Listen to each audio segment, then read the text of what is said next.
You're listening to the Roots podcast by 12 Oaks, where we'll be joined by industry leaders to discuss and highlight the character, competency, and care that is required to successfully manage senior living portfolios.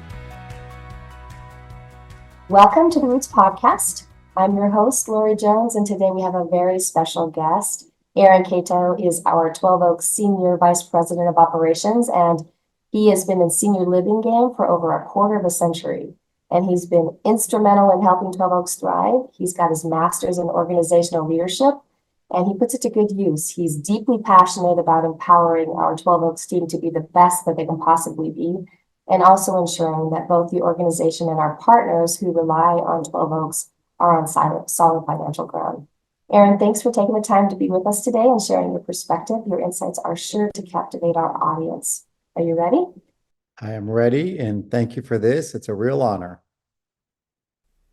All right, let's dive right in then. So there has been a lot of change in the economy, as we know, and 12 Oaks continues to recover after COVID, as do so many. Can you talk a little bit about how 12 Oaks has navigated balancing financial sustainability at the same time addressing the challenges that we face with margin erosion from things like increased taxes and insurance and staffing costs? Those are very real things we feel as an industry. So let me start with a big funnel, and then we'll hone down on that funnel, so to speak. First, this sounds so cliche, but we stop. We literally stop and think. We stop and we have a self-awareness and a self-management not to be caught into the survival mode. And then second, we collaborate amongst our team with feedback and perspective of one another. And we listen. And not only do we just listen to each other because that's in collaboration, but we listen to the metrics, we listen to the data, and we make informed decisions, not in a state of panic. Now, if you grew up in the 90s or late 80s like I did, you recognize the great poet of Stop, Collaborate, and Listen with Vanilla Ice. Ironically, Mr. Ice was correct in this manner of we stop and we collaborate. The reason I think he's correct, and this is a big picture here, is our industry, we have been in survival mode with properties, and operators have been in survival mode. And when one is trying to survive, you engage in whatever it takes to mitigate or stop the pain. And this is important. In survival mode, you just want the pain to stop, even knowing that there's future unfavorable consequences or unplanned consequences. And you know that's coming, but you've got to have the pain stop because the focus is on surviving, not on thriving. And so now we have these pain points of the consequences of increased pay rates, just to compete. And we have insurance increases just to operate. And they're very much reverberating among operators and asset managers and lending institutions alike. And we've all felt it since post-COVID. And frankly, as an industry, we're not fully healed. The industry caught COVID. Now, the symptoms weren't fever, nor was it loss of taste, but the symptoms were increased staff, decrease of occupancy, compressed operating margins. These are real symptoms to which we're still having residual and still recovering from. And so 12 Oaks, coming back to the main point, is we have made intentional effort to move from a surviving mindset into a thriving mindset because we look at things differently in that manner. We're no longer looking just to avoid pain. We're looking to advance and be fully functional again. So that's a very big point that I may make a slight joke of with Vanilla Ice of stop, collaborate, and listen, but it's the foundation of the rest of what we do. And the rest, to answer you for some actionable items for listening audience, is we are regaining occupancy through consistent, proactive, relationship-based selling. And what I mean by that is it's prospect-facing, where we connect, untangle emotional barriers that are signals to a prospect, and advance the sale to the next logical step. That's what I mean by prospect-centered selling. Second, we want to really ensure and make intentional efforts to ensure a stable environment through sufficient staffing at the community. You know, just as a body needs everything for full strength and recovery, that property, when you think of it as a body or as a living thing, needs the full functionality of all the staffing. Because I want to be really clear, and this is really important, it's a gap management. What stands between where we are today, or what remedies or fixes where we are today, and the goal is people. That's what makes it occur. So having full staffing patterns and functionality is of utmost importance.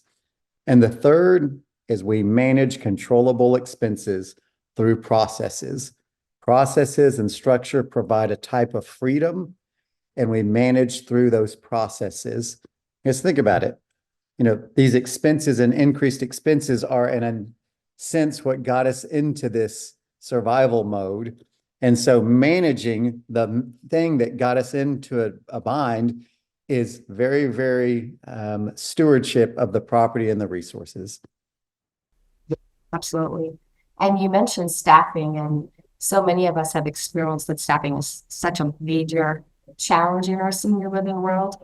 I mean, we have to find the right people. We've got to get them on board and keep them happy enough to stay. So it's the combination of the recruitment and the retention. And these are really complex, real challenges that we deal with on a day-to-day basis.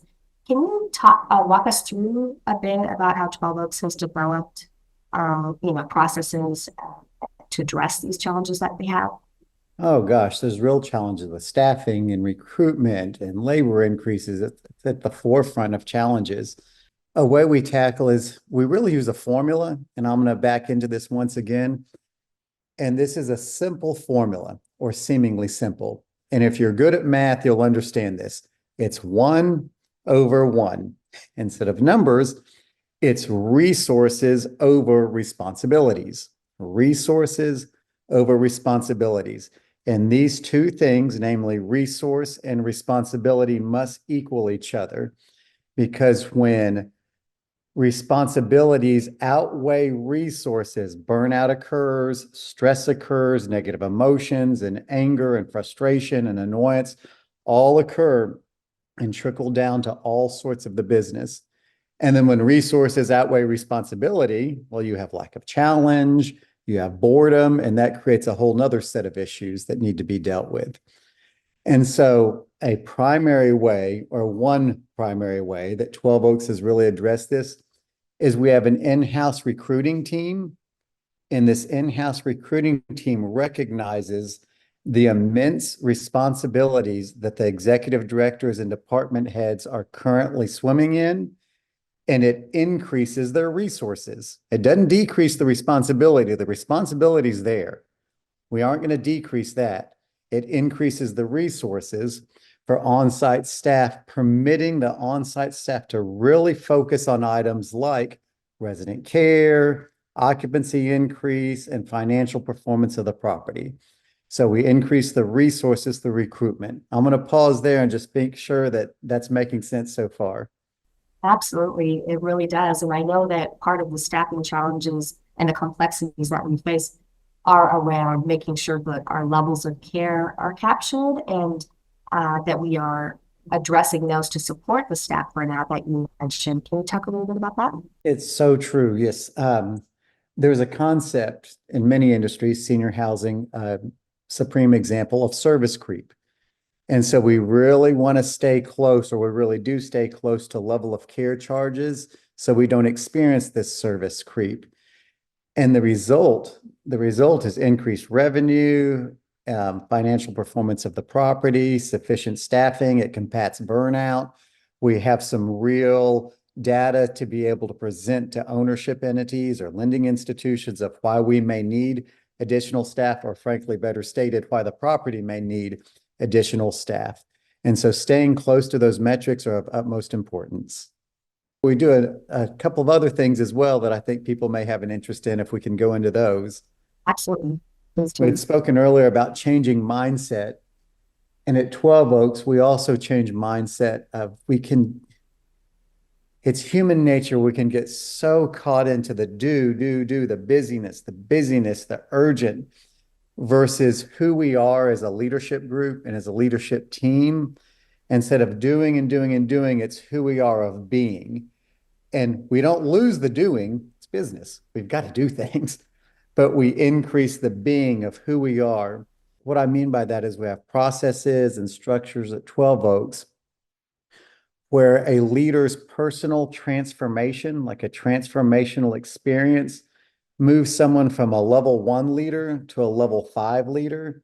And what I mean by level 5 leader is that there's an aura about you and people follow and stay loyal and stay connected to you because of who you are. There's something about you that draws you in versus like a level 1 leader because you have a position and people follow you or are loyal to you because of your position or your title. And there's a big gap between these, and we have some real functional and proven ways of which we increase this skill set among EDs, department heads, regional staff alike. Right. And leadership starts with hiring well, right? We do focus a lot at 12 Oaks on leadership development, on making sure that we have the right people in the right position. And can you chat a little bit about how we do that through some of the assessments that we do here, as well as our focus on the people piece? Again, using the funnel analogy, let me define a transformational experience and then how we do it. When I'm feeling ill, I'll go to the doctor, and at the doctor, I will get a shot or some medicine, and all of a sudden I transform from feeling sick to feeling well. That's a transformational experience. And what's really important about that analogy that people would benefit by noticing from is the transformation came from something outside of myself, namely the medicine in this example or this case. And so it's the same with personal development or leadership development, is transformation comes from something outside of ourselves. And so the way we can focus on this is with programming, where there's a focus on character development, the internal skill set of a person, and competence. And so we have character and competence that we focus on. The way we interview also reflects this, from behavioral-based interview, exercise, from experiential exercises that we have in the interview process. And we also use what are called psychometrics. An example of that are things like Harrison assessments or DISC assessments or EQ assessments. And we're able to utilize these to help guide us and get information in order to know where we are with this candidate and how they fit in the environment, if it's something they enjoy in the environment of which we promote at 12 Oaks, and all sorts of other items to be sure it's a great fit in this transformational journey that we're all in at 12 Oaks. Even C-suite members, executive team members are all included in this transformational journey that we're on as leadership development. Well, absolutely. And I understand what 12 Oaks, well, I know that 12 Oaks has developed our Harrison assessments actually to support our culture and to support our competencies or our character.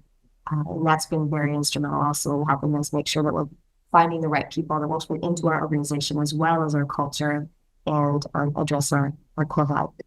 Yeah, quickly in 20 seconds. Yeah, in the development of it, we used third-party consultants, and we took really high-performing executive directors and had the assessments based on this performance of who they were internally and on some competencies. And the new candidates are scrubbed against this criteria of which was developed. And it's a really neat process and kind of advanced. You know, a lot of people still interview in a wagon train kind of format, and we've moved to Star Trek, and we're really proud of it. Absolutely. Thanks, Aaron. Let's switch gears a little bit and talk about fiscal health. That's been a challenge as well with the changing in the economy, and we have to manage and maintain our fiscal health alongside resident affordability. And resident affordability is a challenge in the economy as well. So would you shed some light on some of the strategies that 12 Oaks has taken to maximize our revenue while still ensuring that our services remain affordable to our residents. Often there's things that seem to compete, in business, and they're both right. Like things need to be affordable for a resident, and we need to make the banknote. And sometimes these things compete. And so that's really a good question. So let me set this up a little bit. There's a really advanced and known leadership author named Peter Senge. He wrote The Fifth Discipline. And there's a concept within the fifth discipline that Senge speaks to. And it's today's problems come from yesterday's solutions. All right. And it's very profound because there was a time in survival mode we had substantial and expedient rent increases, and it caused a problem down the road of resident affordability. And it's understandable. There's no judgment because we too were in that survival decision-making mindset. And it's understandable and it's even encouraged. But this decision that was a survival mode decision really let us escape the immediate pain of mitigating loss, but it created a real affordability issue for residents. And then you pile on food cost and insurance and labor and interest and taxes. And those are the things that are just coming to mind right now. So to answer, the way we balance these two competing forces of rate and resident affordability is, again, we stop and we think as a group and a team, what solutions are we making today that are going to affect tomorrow, and what problems will they create? We're proactive in our thought process and our thinking. For example, a term thrown around a lot is a warm body syndrome, indicating if there's an open position, just anyone, you put them in there.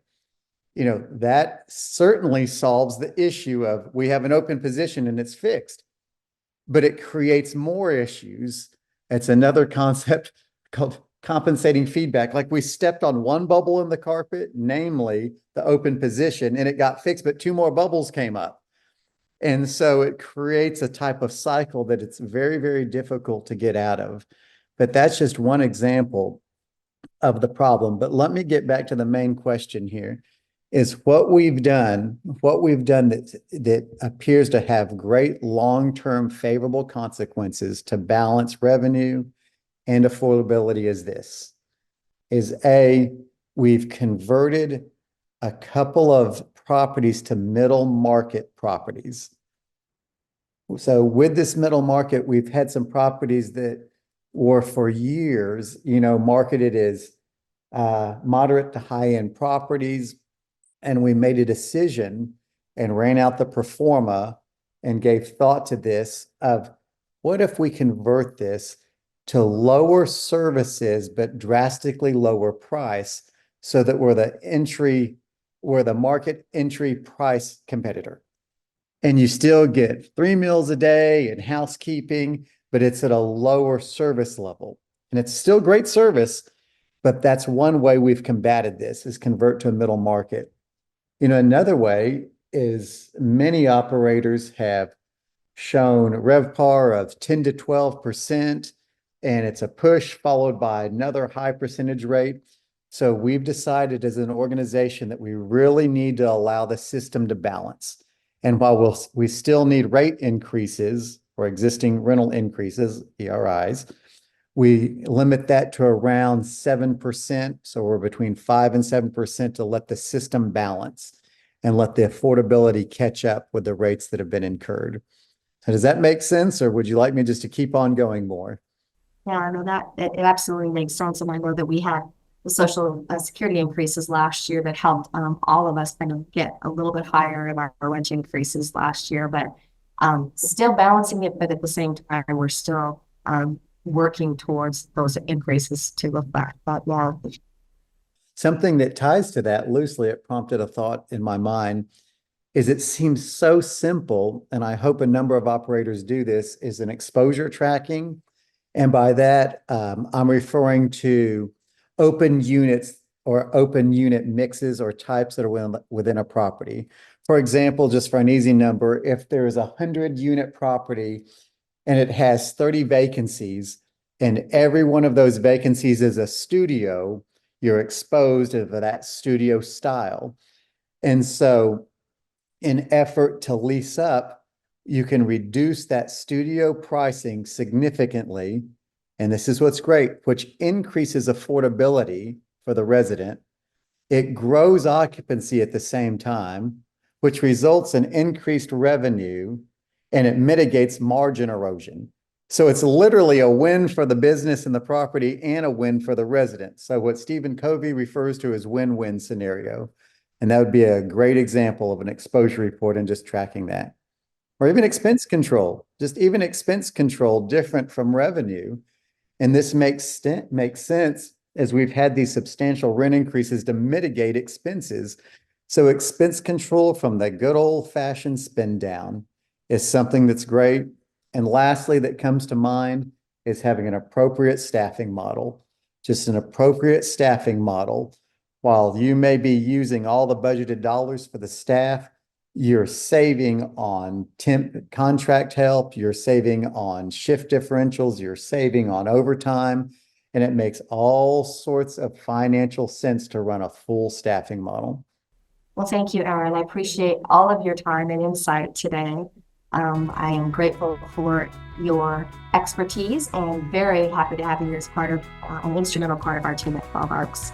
Mutual Fan Club. Thank you for having me. We hope you enjoyed this episode of the Roots Podcast by 12 Oaks. Get connected with us on social media and at 12oaks.com.